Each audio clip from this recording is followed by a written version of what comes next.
Hello everyone, welcome back to my channel Aadya family channel. कैसे हैं आप सब? उम्मीद करते हैं आप सभी अच्छे होंगे गाइज। मैं भी बहुत अच्छी हूँ। तो आज है मेरे मायके में कार्यक्रम, तो बहुत ही अच्छे टाइम पे मेरा घर आना हुआ। ससुराल मायके सब जगह होना हो गया। और आप लोगों ने, बहुत सारे लोगों ने कमेंट किया कि आपके प्रयागराज वाले घर का क्या हुआ। तो वहाँ पर वो रेंट पे है और यहाँ पर हम लोग मम्मी पापा गाँव में शिफ्ट हो गए हैं, गाँव वाले घर में। और गाँव में हमारा बहुत पहले से घर बना हुआ था, बट कोई रहता नहीं था, तो जिसके कारण से हमारा कम आना हो पाता था। लेकिन इस बार, और मायका और ससुराल मेरा बहुत ही नज़दीक है, मतलब दोनों पास पास है। 5 से 6 किलोमीटर की डिस्टेंस में दोनों हैं। तो जब भी अब मैं आऊँगी ना लखनऊ से यहाँ, तो मेरे लिए बहुत इजी हो जाएगा। आराम से मायके भी हो लूँगी और साथ में साथ ससुराल भी हो लूँगी। पहले थोड़ी सी प्रॉब्लम होती थी, अगर हम प्रयागराज चले जाते थे तो फिर मायके आने में प्रॉब्लम होती थी और मायके नहीं रुक पाती थी, या फिर मायके रुकती थी तो ससुराल नहीं जा पाती थी। लेकिन अब मेरे लिए काफ़ी ईजी हो गया है। तो आज हम बता देते हैं कि क्या है मेरे मायके में कार्यक्रम। हम आए हुए हैं अपने चाचा जी के घर और यहाँ पे है चाची चाचा कर रहे हैं रुद्राभिषेक। तो पूरे 2 महीने के सावन हो रहे हैं। इन सावन के बीच में घर घर में रुद्राभिषेक हो रहा है। तो आज हमारे चाचा चाची के भी घर में रुद्राभिषेक है। तो ये है हमारी छोटी वाली भाभी, यानी मतलब मेरी चाचा की बहू नीतू। तो अभी मैं आई हुई हूँ और पैर छू रही हूँ। नीतू किचन में लगी हुई थी खाना बनाने में, क्योंकि पंडित जी को खाना खाना है और जब घर में काम होता है तो बहुओं को ज़रूर काम में लगना होता है। बेटियां तो एंजॉय कर लेती है, लेकिन हाँ, बेटियां भी करती हैं, ऐसा नहीं है। बहू बेटी सबको काम होता है। और जब फैमिली में सब लोग होते हैं ना, पूरे फैमिली मेम्बर्स होते हैं, तो काम बढ़ ही जाता है और काफ़ी कुछ मेहनत करनी पड़ जाती है। तो आज सुबह से ही सबका व्रत हो रखा है, क्योंकि जिस दिन आपके घर में रुद्राभिषेक होता है उस दिन जिसको रुद्राभिषेक करना व्रत रखता ही रखता है। लेकिन जिसको नहीं करना होता है, वो भी घर का अगर मेंबर है तो व्रत रख लेता है। तो आज सभी ने भी कुछ खाया पिया नहीं है, पूजा पाठ में सब लोग लगे हुए हैं। मैं नीतू से यहाँ पे खड़ी होकर बातें करने लगी, क्योंकि मेरे पास भी बहुत कम ही टाइम है। और आज ही मैं ससुराल से मायके पहुँची हूँ और आज मुझे निकल भी जाना है वापस से। तो यहाँ पर मैं भी रुद्राभिषेक करने लगी हूँ। उसके बाद हम आपको दिखा देते हैं, मम्मी भी भोले बाबा को जल चढ़ा रही हैं। तो पूजा ऑलमोस्ट संपन्न हो चुकी है, लास्ट ही चल रहा था। और ये है हमारे बाबा जी। तो बाबा हमारे भगवान जी को जल चढ़ा दिए हैं और सभी लोग धीरे धीरे आते जा रहे हैं, लेडीज़ वगैरह। और पंडित जी थोड़ा हंस रहे हैं कि सभी लोग लगता है प्रसाद के वक्त ही आते हैं। तो लोगों को ये रहता है ना कि पूजा काफ़ी लंबी होती है, तो लोग लास्ट के टाइम ही पहुंचते हैं। और पंडित जी अब बस सब भोग लगाने वाले हैं भगवान जी को। तो ये है थाली और इसमें है पेड़ा, खोए के पेड़ा है और पान है, फल है और ये कटे हुए मेवा है। तो यही भगवान जी का प्रसाद है और यही भगवान को भोग में लगेगा, लौंग इलायची मिश्री। तो ये देखो, और यहाँ पर चाची पहना रही है भगवान जी को वस्त्र, मतलब चढ़ा रही हैं। और बाद में ये दान कर दिए जाते हैं ब्राह्मण को या पंडित जी को, जिन्होंने सुनाया होता है। तो चाची जी गौरा माता को चढ़ा रही हैं और चाचा हमारे जो है वो भोले बाबा को वस्त्र चढ़ा रहे हैं। तो इस तरीके से पूजा संपन्न हो गई और बहुत ही अच्छी पूजा होती है रुद्राभिषेक की। तो मतलब इतना बढ़िया से होता है और पंडित जी का मंत्रोच्चारण से ना एकदम घर भी शुद्ध हो जाता है। और जब आप पूजा सुनिए, जब रुद्राभिषेक करवाइए, तो मन को बहुत ज़्यादा शांति मिलती है, बहुत ही अच्छा लगता है। तो यहाँ पे देख सकते हैं पंडित जी की पूजा हो चुकी है और अब हम लोग यहाँ पे ढोलक वाले गाने, चाची कह रही हैं कि ढोलक में गाने वगैरह कर लीजिए। तो अभी सब लोग बैठे हुए हैं, तो वेट कर रहे थे कि पूजा पूरी हो जाए, फिर उसके बाद भजन गाने शुरू हों, क्योंकि पंडित जी मंत्रोच्चारण कर रहे हैं, फिर उसमें डिस्टर्बेंस होगा। नो निकलना है वापस। तो ओजस काफ़ी ज़्यादा परेशान कर रहा है, क्योंकि मम्मी से वो बहुत ज़्यादा अटैच है। तो दादी के पास ना एकदम चिपक के बैठा हुआ, अभी थोड़ी देर के लिए तो सो गया है। तो मम्मी ने उसको सुला दिया है और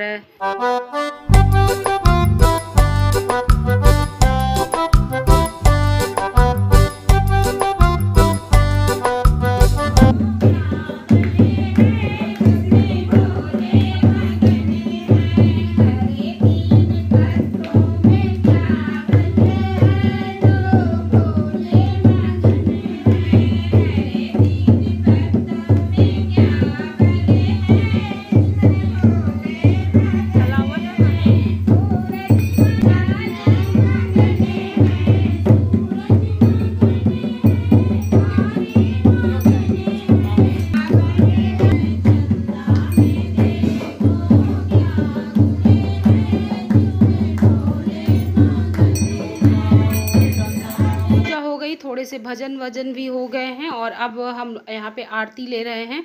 और उसके बाद पूजा होने के बाद नाउन चाची सबको आरती दे रही हैं। तो देख सकते हैं ये है आरती की थाल। और नाउन चाची बहुत ही अच्छी हैं, क्योंकि जब आद्या पैदा हुई थी ना तो नाउन चाची ने मेरी बहुत अच्छे से मालिश करी थी पूरे 1 महीने। उसके बाद मुझे बहुत रिलीफ हुआ था। तो बहुत मानती भी हैं हमारे घर में सबको, और जब भी किसी को बच्चे वगैरह होते हैं तो मालिश नाउन चाची ही करती हैं।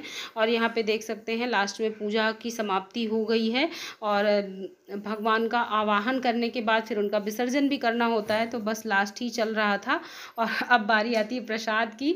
तो प्रसाद में वही पंजीरी है, चरणामृत है, मीठा है, यही सब कुछ प्रसाद में बना हुआ होता है। और मैं आ गई थी किचन में यहाँ नीतू की हेल्प कराने, क्योंकि यहाँ पे प्रसाद लगवाना था। तो डिस्पोजल वाली प्लेट्स हैं और उसी में सारा प्रसाद सबके लिए लगा देना है। तो बस नंद भाभी दोनों लोग लग गए हैं प्रसाद बांटने की तैयारी में।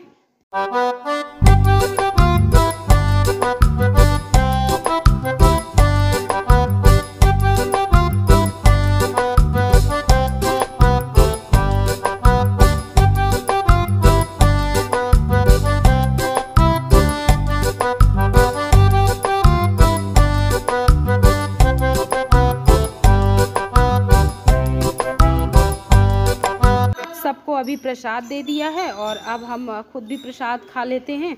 और बाहर हमारे बाबा जी बैठे हुए हैं, उनको प्रसाद दे देते हैं और साथ में थोड़ी सी बातें भी कर लेते हैं, क्योंकि बाबा के साथ ना बहुत ही अच्छा लगता है बातें करने। और बड़े बुज़ुर्गों की बात ही अलग होती है।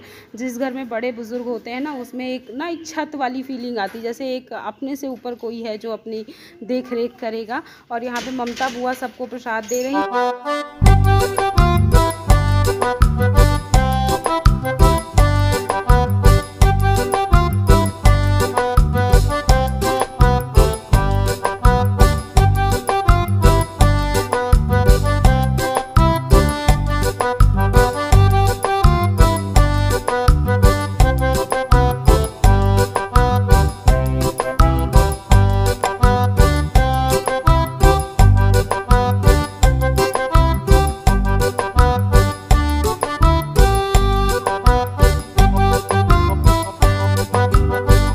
चाची सबको जो है दक्षिणा बांट रही हैं, क्योंकि पूजा हो चुकी है तो ब्राह्मणों को दक्षिणा बांटने, और गर्मी बहुत ज़्यादा हो रखी है।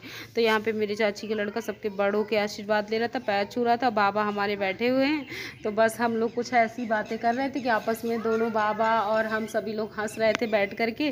तो काफ़ी अच्छा लगा। आज मायके में बहुत अच्छे से हमारा टाइम बीता और सब साड़ी चेंज कर ली है और अब मैंने पहन लिया है सूट। जाने की तैयारी हो गई है।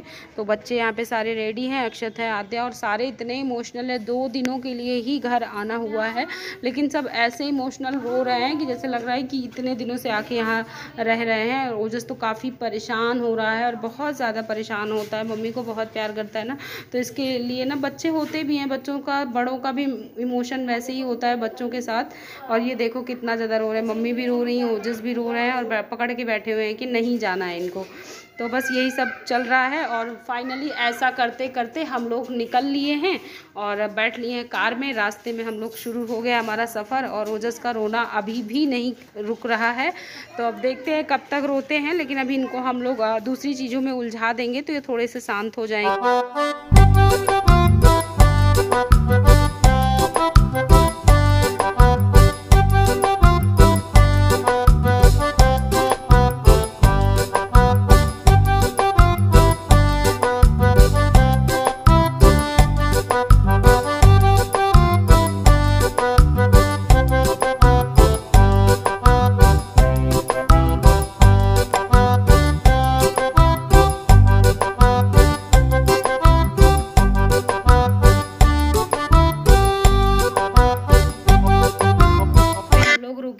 हस्बैंड जी को खाना है भुट्टे, और भुट्टा इनको बहुत पसंद है, मक्खी का भुट्टा इनको बहुत पसंद आता है। नेहा को भी पसंद है, तो नेहा इनको कंपनी दे रही है, नेहा भी साथ में खाएगी और हस्बैंड जी भी खाएंगे। और ये पूछ रहे हैं कि तुम भी खा लो, तो मैंने कहा नहीं, मेरा मन नहीं कर रहा खाने का, क्योंकि मुझे भुट्टा बहुत ज़्यादा पसंद नहीं आता है, तो मैं इतना नहीं खाती हूँ। नहीं सभी लोगों को पसंद है, तो ये सब लोग आराम से भुट्टा खा रहे हैं बैठे कार में और वेदर को एंजॉय कर रहे हैं, जो कि काफ़ी ज़्यादा गर्मी हो रखी है।